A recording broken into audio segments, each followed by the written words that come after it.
งเรียนมสบริพันธ์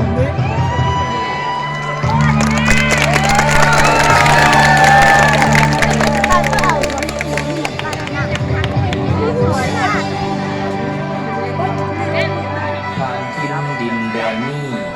อุดมทั้งมีด้วยภูมิปัญญาประดิษฐ์คิดค้นและพัฒนา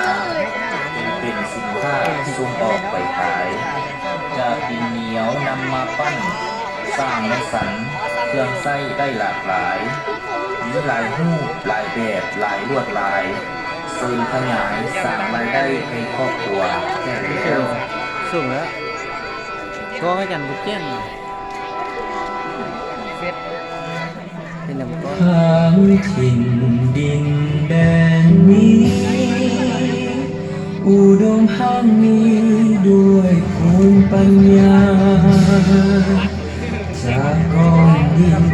ที่ธรรมดากลายเป็นสินค้าราคาแพง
ผมจับแล้วส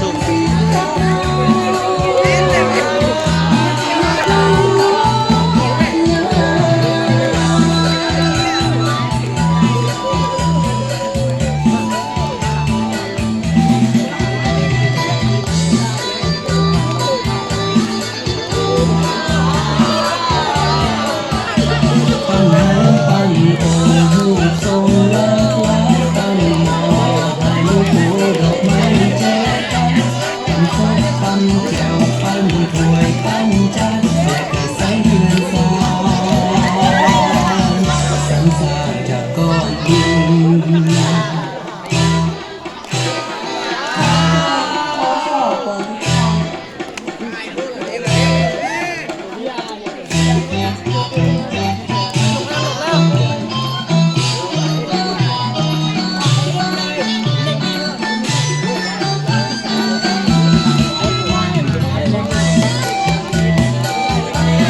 จัด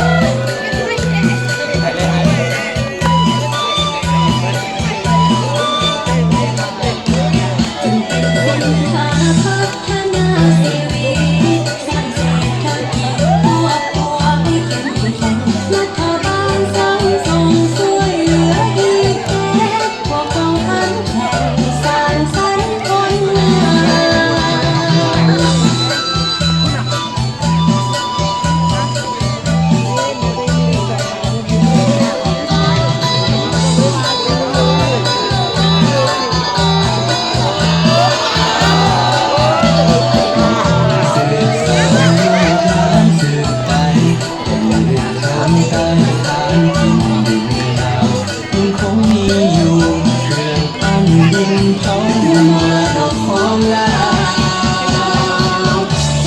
รักษาและพัฒนา